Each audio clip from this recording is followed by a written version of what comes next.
there is a version of China that most people never see. Not the version with neon skylines and high-speed trains, though those exist. Not the version sold in travel brochures with the same 5 photographs, though those places are real. The version almost no one sees is the one that has been here for thousands of years, quietly waiting. Mountains that rise like the teeth of an ancient creature from a sea of clouds. Rivers that have been flowing since before any dynasty had a name. Temples carved into rock faces so high that the monks who built them must have believed the sky itself was the destination. China is not one place. It is an accumulation of places stacked across 9.6 million square kilometers of geography, so varied that a person could travel for a year and still find something they have never seen before. From the frozen plateaus of the northwest to the subtropical forests of the south. From the alluvial plains of the central heartland to the sheer vertical granite of the sacred mountains. Every landscape here is a chapter in a story that has been written continuously for more than 5,000 years. This is not a travel guide. This is a journey into the parts of China that don't fit inside a single photograph, the places that make you understand why an entire civilization built its philosophy around the idea of harmony with the natural world. Because when you stand in front of what this land has produced, harmony with it is not a philosophical choice. It is the only logical response. We begin where China itself begins, with water.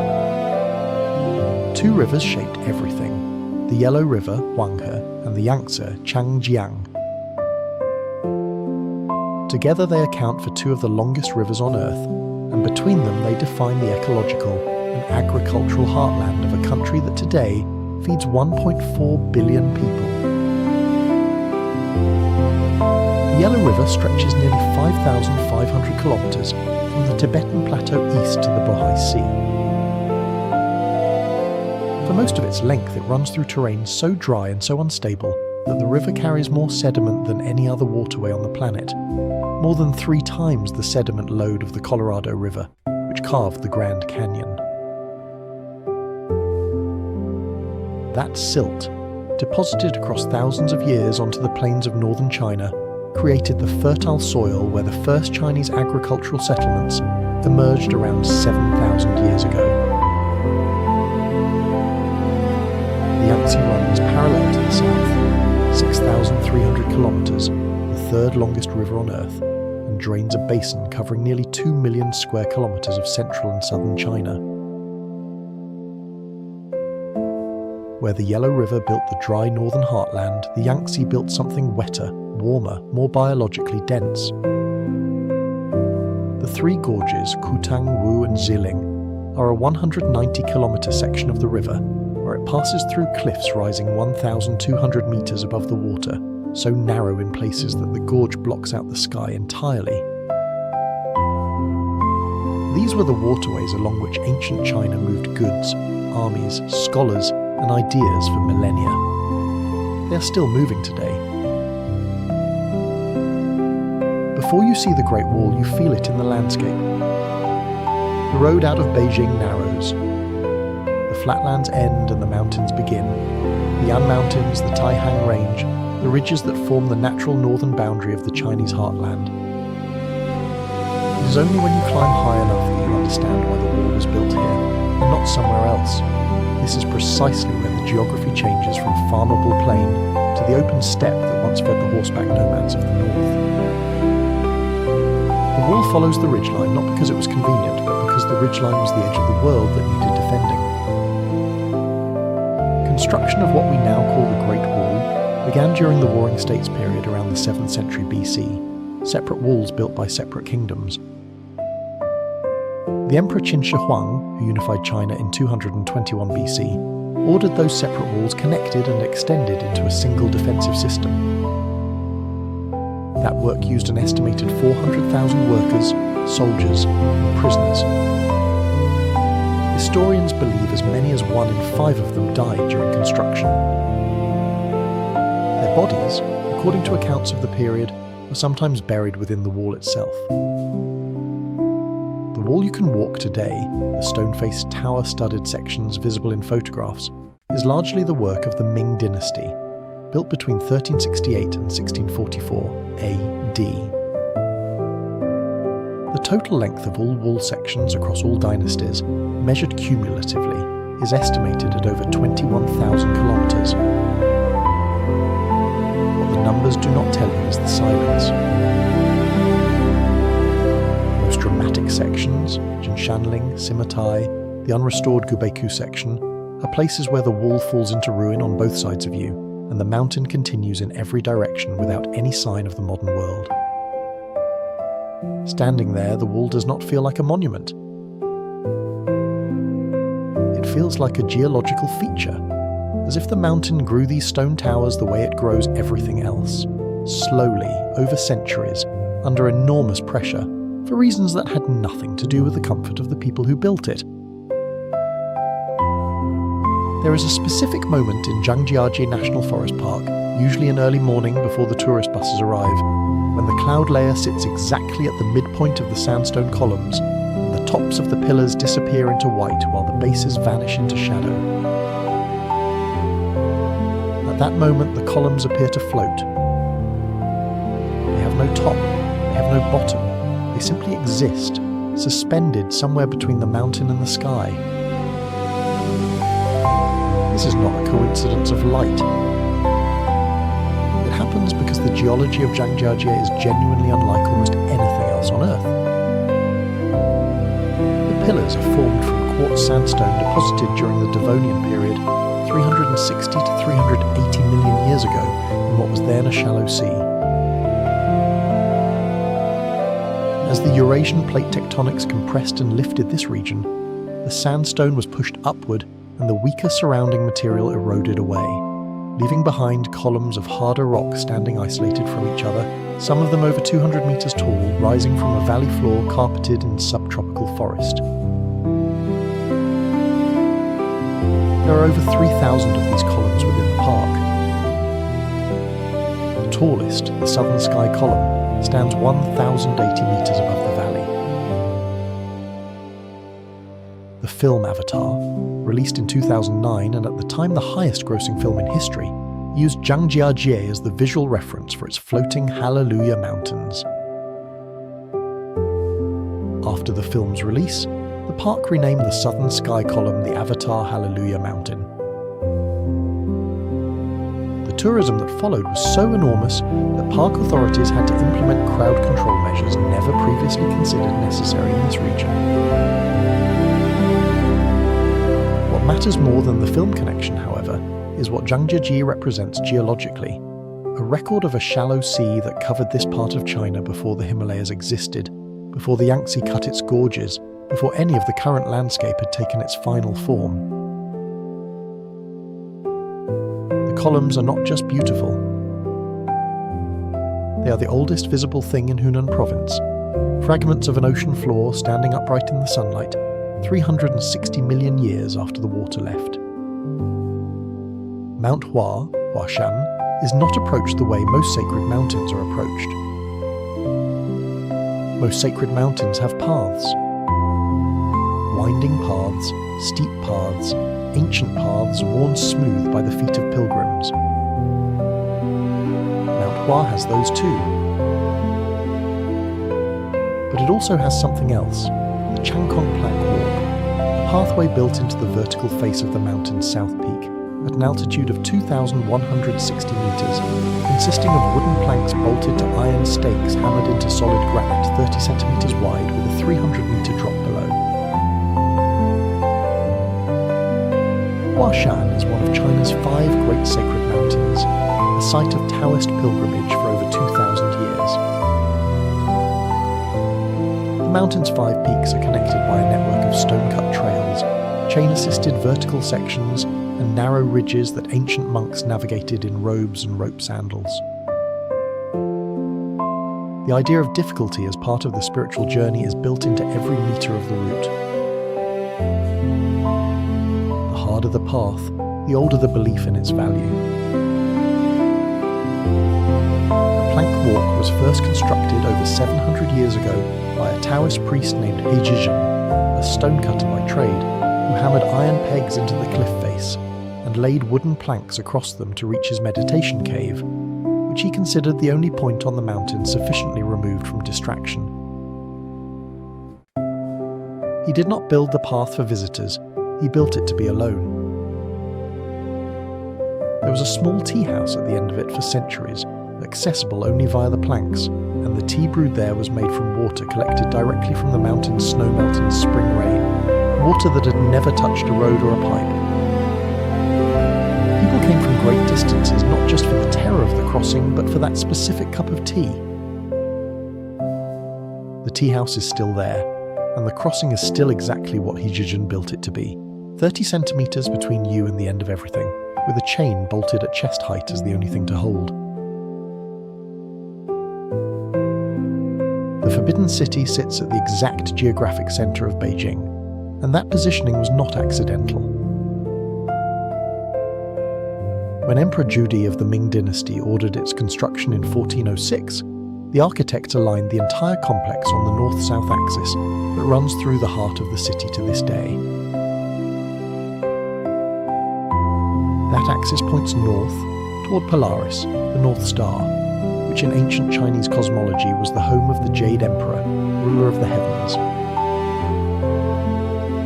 The Emperor of China was his earthly counterpart.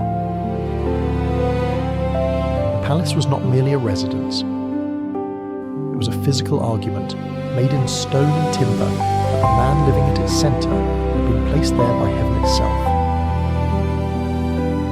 Construction took 14 years and required over 1 million workers, including more than 100,000 specialist craftsmen.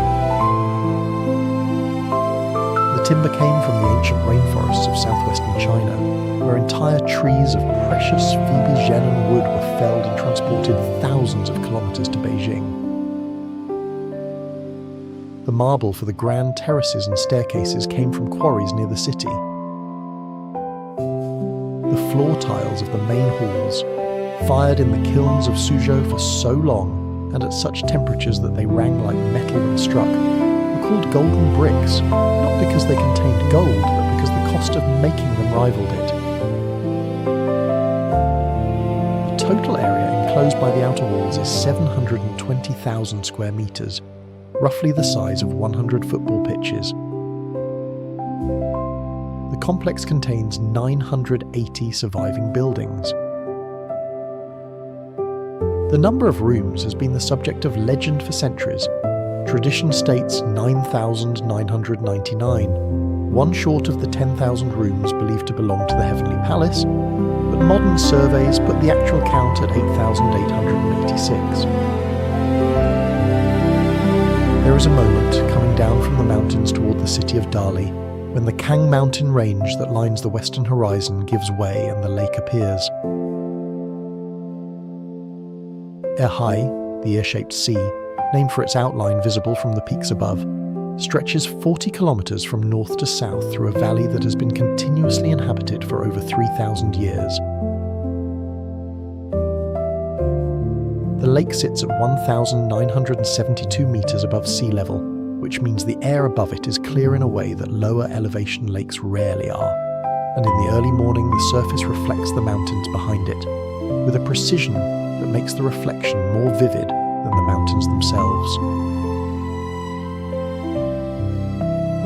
Erhai is the cultural center of the Bai people, one of China's 55 recognized ethnic minorities, with a history of settled civilization in the Dali Basin that predates the Han Chinese presence in this region by centuries. The Bai built the Nanzhao kingdom here in the 7th century AD, and later the Dali kingdom, which controlled most of what is now Yunnan province for nearly 500 years.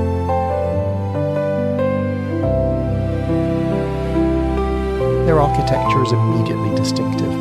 White walls marked with painted borders in blue and black, curved roof tiles, courtyard compounds designed to capture the lake breezes that move through the valley every afternoon. The gateways to traditional Bai homes are among the most ornate in any rural Chinese tradition. Tiled, painted, carved, and assembled with a care that signals that the entrance to a family's home is among the most important architectural decisions they will ever make. The lake itself is a fishing economy that has been operating continuously for at least 2,000 years. The traditional buy technique involves trained cormorants, birds that dive for fish and return them to the boat, restrained by a ring around the throat that prevents swallowing. A skilled fisherman works 12 to 15 birds simultaneously, reading each bird's body language to know when it has caught something and when it needs to be brought to the surface. It is a practice that requires years of learning and produces a relationship between the fisherman and the birds that locals describe not as ownership but as partnership. Fanjing Mountain in Guizhou province does not announce itself the way most famous mountains do. There is no highway visible from a distance, no cable car station with a gift shop at the bottom. You arrive by winding road into forested hills and then, at some point, the mountain is simply there. A massive vertical rock formation rising from the cloud forest, split at the summit into two separate peaks, each topped with a small temple. From a distance, on clear days, the temples appear to float on nothing. The clouds sit below them, and the rock face they stand on is invisible from most angles. They hang in the sky like a thought that hasn't landed yet. Fanjing Shan is a UNESCO World Heritage Site, designated in 2018, recognized specifically for its extraordinary biodiversity. The mountain is one of the last refuges of the Guizhou snub-nosed monkey, a species found nowhere else on Earth, with a population of approximately 750 individuals. The mountain also contains species of ancient plants that have survived essentially unchanged since before the last ice age. Ginkgo trees, dove trees, and varieties of rhododendron that were already ancient when the first humans arrived in this region. The mountain is not just old, it is a living record of what this part of the world looked like before the current era of human land use changed it. The 1,400 stone steps carved into the final approach to the summit are not difficult in the way mountain steps are usually difficult: steep, exposed, tiring. They are difficult because they force you to move at the speed the mountain requires rather than the speed you arrived with. By the time you reach the final section, the vertical staircase cut directly into the rock face. Most people are moving slowly enough to notice what they are moving through: ancient lichens on a billion-year-old stone, a view of cloud forest that has been here since before anyone thought to give it a name. Jiuzhaigou Valley in Sichuan province is named after the 9 Tibetan villages that have existed within it for centuries. The name means 9 village valley, but what draws the world to this place is not the villages. It is the water. Jiuzhaigou contains over 100 lakes connected by a system of waterfalls, rivers and travertine terraces that together form one of the most visually extraordinary water systems on Earth. The lakes are not blue because of reflected sky. They are blue, green, turquoise, emerald, and in some cases a shade of violet that has no accurate name, because of the mineral content dissolved in the water, primarily calcium carbonate, combined with algae and specific lakebed sediment that interacts with light at different depths. The water is so clear that fallen trees and ancient submerged forests are visible on the lake floors, perfectly preserved for centuries in the mineral-rich water. 5-colour lake, Wukaihu, is the most famous. Depending on the angle of light and the time of day, it cycles through a visible spectrum that no single photograph can fully contain.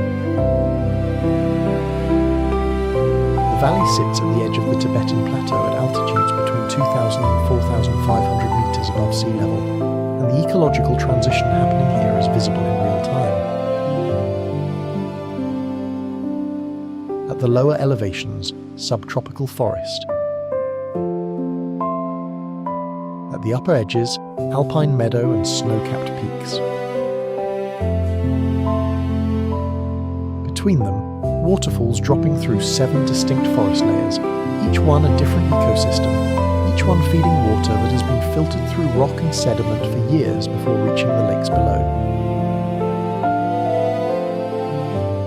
The largest waterfall, Norilang, is 270 meters wide and 20 meters tall, the widest in China. It spreads across the valley in a sheet of white that in winter freezes into a vertical cathedral of ice.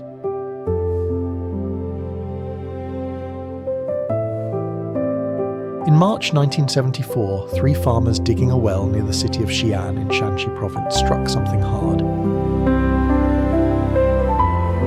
They pulled up fragments of terracotta, fired clay, shaped into what appeared to be a human figure. They reported the discovery to local authorities, who called archaeologists. What the archaeologists found beneath that field was one of the most significant archaeological discoveries of the 20th century. A buried army of over 8,000 life-size clay soldiers, 130 chariots, 520 horses, and 150 cavalry horses, arranged in precise military formation, sealed in underground pits since approximately 210 BC. They had been there for 2,184 years. They were placed there on the orders of Qin Shi Huang, the first emperor of unified China, to protect him in the afterlife. Each of the 8,000 soldiers is unique. No 2 faces are the same. Archaeologists believe that actual soldiers were used as models, that the craftsmen made individual portrait molds and then varied the details, the hairstyle, the rank insignia on the armour, the expression, the position of the hands. Every figure was originally painted in vivid colours, red, black, green, white, and gold lacquer. But when the underground wooden structures holding the clay walls in place collapsed and fire broke out in the pits, the paint was destroyed. What emerged when excavation began was the grey-brown clay you see today. Chemical traces of the original pigments are still present on many figures. Scientists are developing techniques to preserve the paint before it oxidizes on contact with air, which means that every figure currently being excavated is something that will never look the same again the moment it emerges from the earth. You're watching history before it changes. The landscape around Guilin in Guangxi province has been described as the most beautiful in China for over 1,000 years. That description first appeared in a Tang dynasty poem written in the 9th century, and it has been repeated in one form or another in every century since. The Li River flows 83 kilometers south from Guilin to the town of Yangshuo, through a valley of karst limestone peaks that rise abruptly from the flat ground, not gradually, not as foothills, but vertically, in single columns and clusters of columns, each one a separate geological event. There are over 20,000 of these peaks in the Guilin region alone. The tallest reach 500 meters. They formed over 300 million years when this entire region was an ancient shallow sea. As the sea retreated and the limestone was exposed to rainfall, which is naturally slightly acidic, the rock dissolved along fault lines and cracks, leaving behind these isolated towers. The process is called karstification. It has been happening here longer than any land animal has existed on Earth. The Li River cruise from Guilin to Yangshuo takes approximately 4 hours by boat. During that journey, the landscape changes so continuously that photographers stationed at the bow rarely put down their cameras. Morning mist frequently sits between the peaks until mid-morning, creating layers of visibility, the nearest peak clear, the next slightly hazier, the furthest barely visible. A depth effect that Chinese landscape painters have been trying to capture for 2,000 years, and that still cannot be fully reproduced in a photograph. The river itself is shallow, rarely more than 2 meters deep, and extraordinarily clear. Cormorant fishermen have worked it for centuries, using trained birds with rings around their necks to catch fish and return them to the boat. The practice is now mostly performed for tourists, but along certain sections of the river, in the early morning before the cruise boats arrive, old fishermen still work their birds in the traditional way, standing on bamboo rafts in the grey dawn light with the peaks rising behind them in the mist.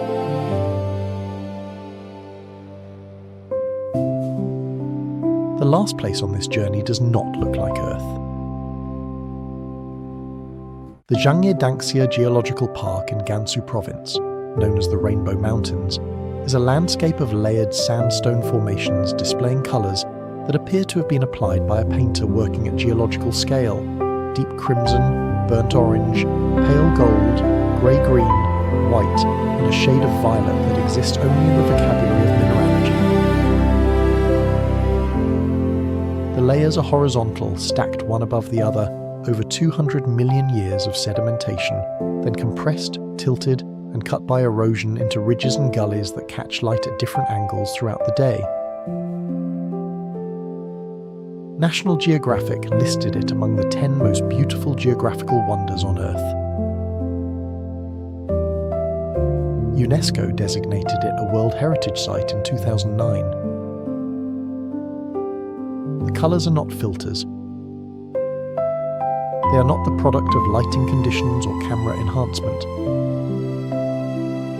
They are the result of iron oxide and trace minerals, hematite producing reds, limonite producing yellows, chlorite producing greens, compressed into sandstone 200 million years ago when this region was an inland sea basin.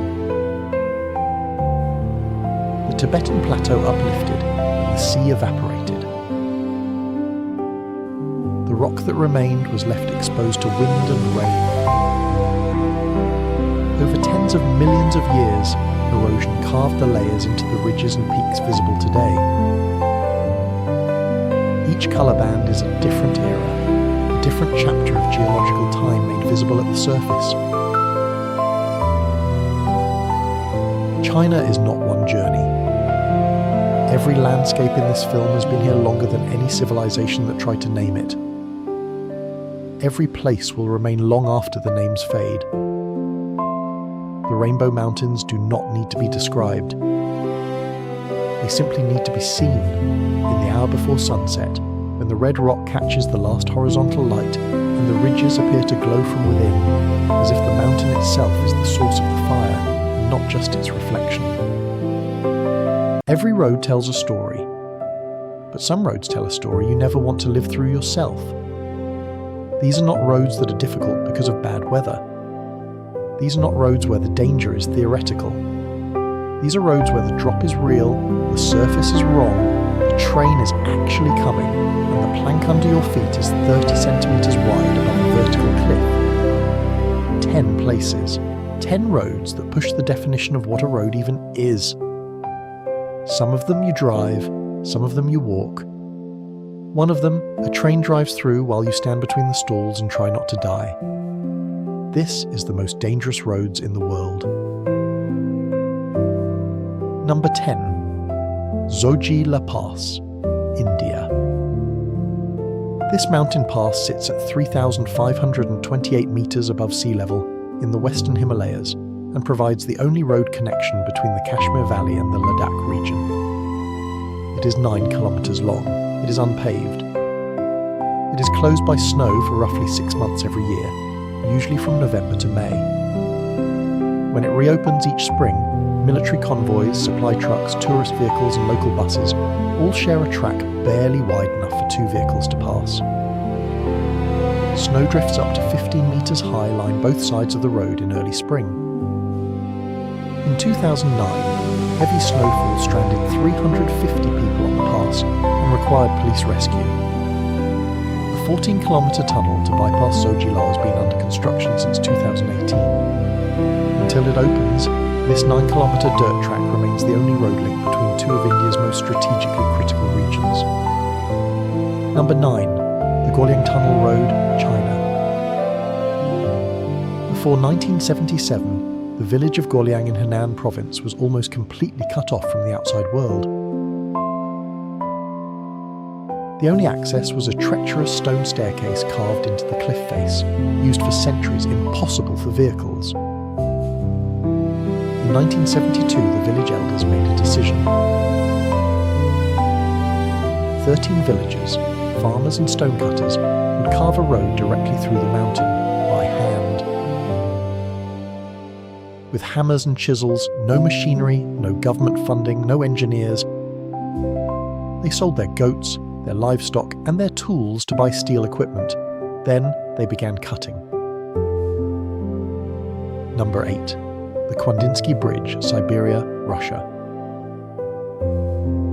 Most dangerous bridges are dangerous because of their height, their age or their structural condition. The Kandinsky Bridge is dangerous because of what it is and what it isn't. It spans the Vitim River on the border of the Zabakalsky and Buryatia regions of eastern Siberia. It is 570 meters long. It has no side barriers. It is made of railway sleepers laid across metal girders, gaps between them visible, large enough to see the ice-cold river rushing below. The bridge was built for trains. It was never designed for vehicles. But because it is the only crossing point for hundreds of kilometers, drivers use it anyway, in vehicles that are sometimes wider than the bridge deck itself, at temperatures that can reach minus 50 degrees Celsius, on ice that forms unpredictably on the exposed wooden surface. In winter, the bridge is covered in ice and wind. There are no lights, there is no help if something goes wrong. Local drivers cross it regularly, they simply consider it part of the journey. Number 7. Terracotta Gorge Road, Taiwan. This road runs 19 kilometers through a gorge so narrow that in places the marble walls on either side are only meters apart, rising hundreds of meters above. It was built between 1956 and 1960, primarily by veteran soldiers of the Nationalist Chinese Army using hand tools and explosives. The construction cost 212 lives. The road was cut directly into solid marble. Terracotta Gorge is one of the largest marble formations in Asia. The gorge sits in one of the most seismically active zones on Earth. Rockfalls happened without warning. In April 2024, a major earthquake triggered massive rockfalls throughout the gorge, trapping hikers and closing the road entirely, killing several people. Typhoon season brings flash floods that can fill the entire floor of the gorge. The marble walls, turquoise, white and grey, are among the most spectacular geological formations in Asia. You're never more aware that rock can fall at any moment than when you're standing beneath a vertical marble cliff in a narrow canyon. Number 6. The Dalton Highway, Alaska. Built in 1974 to supply the Trans-Alaska Pipeline, this road runs 666 kilometers from Fairbanks North to Prudhoe Bay on the Arctic Ocean. For most of its length, it is unpaved gravel. 3 small communities exist along the entire route, 3 chances to refuel, call for help, or find medical assistance. In winter, temperatures reach minus 50 Celsius. Flying gravel from passing trucks regularly shatters windshields. In summer, the road generates dust storms visible from kilometers away. Sections wash out in spring floods. In spring, the road can be impassable for weeks as permafrost melts beneath it. Bears have been sighted on the road. Polar bears have been sighted near the northern end. The show Ice Road Truckers made this road globally famous, but the reality is more dangerous than any television production. Several drivers have disappeared on this road. Not all of them have been found. Number 5. The Tateyama-Kurobi Alpine Route, Japan. This is dangerous in a way that is uniquely Japanese, beautiful, precise, and terrifying. The route is a 37-kilometre crossing of the Japanese Northern Alps through a series of buses, ropeways, cable cars and tunnels at altitudes reaching 2,450 metres. Its most famous section is the Snow Corridor, a passage cut through snow walls that at peak depth in April reach 20 metres high on either side. You walk or drive through a white canyon of snow with walls twice the height of a 3-storey building, in April, in sunlight, while the wind from the peaks above is cold enough to freeze exposed skin. The corridor is created every year by snowplows that take 2 weeks to clear a path through the accumulated winter snowfall. The route opens in mid-April and closes in November. Outside of these dates, it simply does not exist. It is buried. The beauty is absolute. The cold is absolute.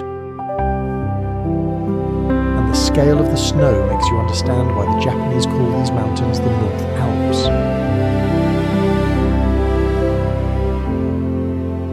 Number 4. The North Yungas Road, Bolivia, El Camino de la Muerte, the Death Road. This is the road that in 1995 the Inter-American Development Bank officially declared the most dangerous road in the world.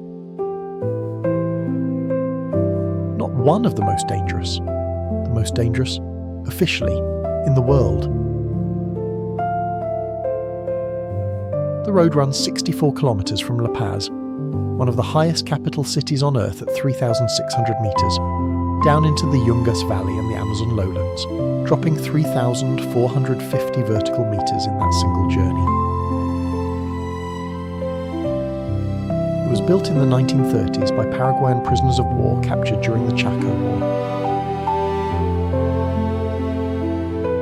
They carved it with hand tools and dynamite into near vertical mountain faces, with minimal engineering and zero safety considerations. The road they built is, in sections, 3 meters wide. 3 meters. That is the full width. 1 lane, no guardrails. Drops of 600 meters straight down on one side. Before the mid-1990s, between 200 and 300 people died on this road every year. Not accidents, deaths. The roadside is lined with crosses, hundreds of them, each one marking a specific vehicle that went over a specific edge at a specific point. There were years when 25 vehicles in a single year plunged off the cliff entirely. Bolivia's worst road accident in history happened here on July 24, 1983. A bus carrying over 100 passengers went off the edge at a section locals called Devil's Curve. Everyone on board died. The fog on this road is not occasional. It is constant. Cloud forest at altitude means you're frequently driving in zero visibility on a 3-meter wide dirt ledge while a fully loaded truck is coming in the opposite direction.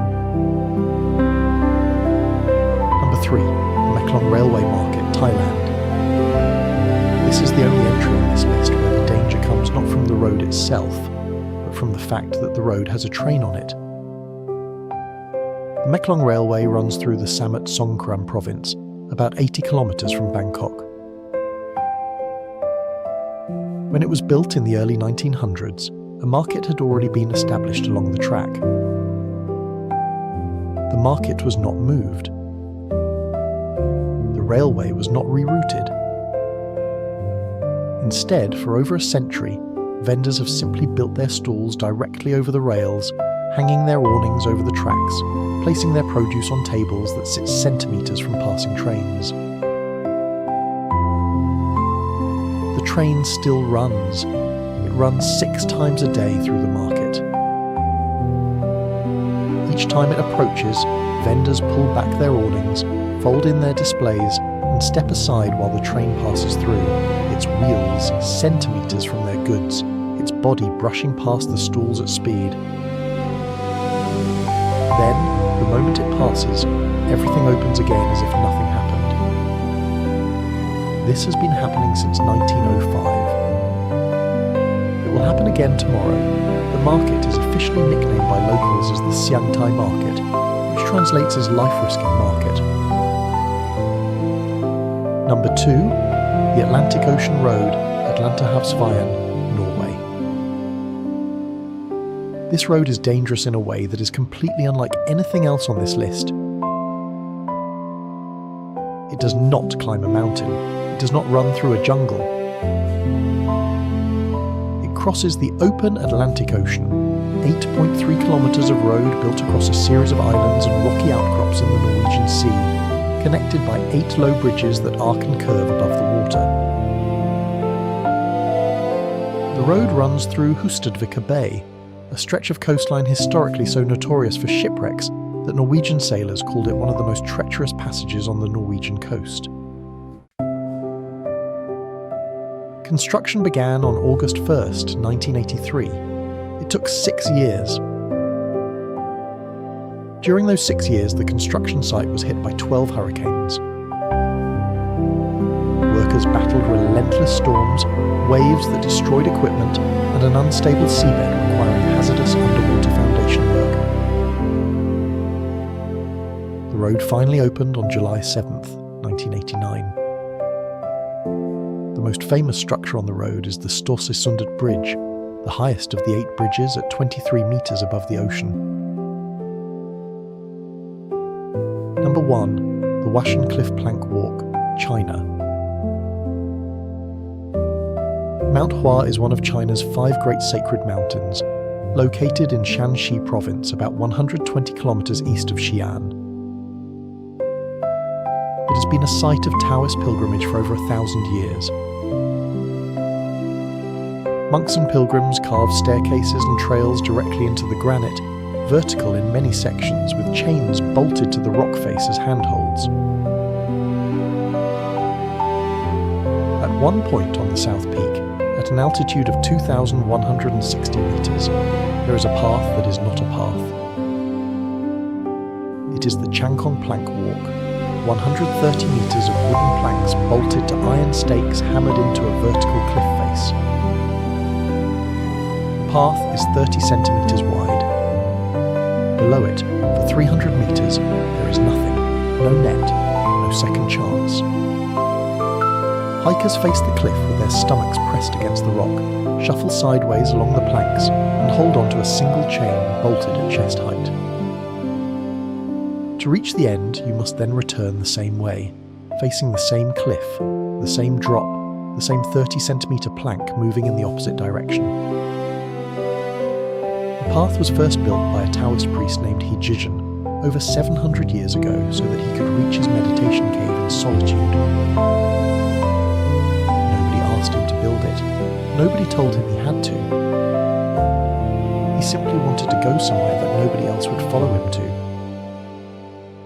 And 700 years later, thousands of people follow him there every year, holding the same chain, pressing against the same cliff, looking down at the same nothing. The world's most dangerous hike, the most honest entry on this list. Because here, at least, you choose to be here.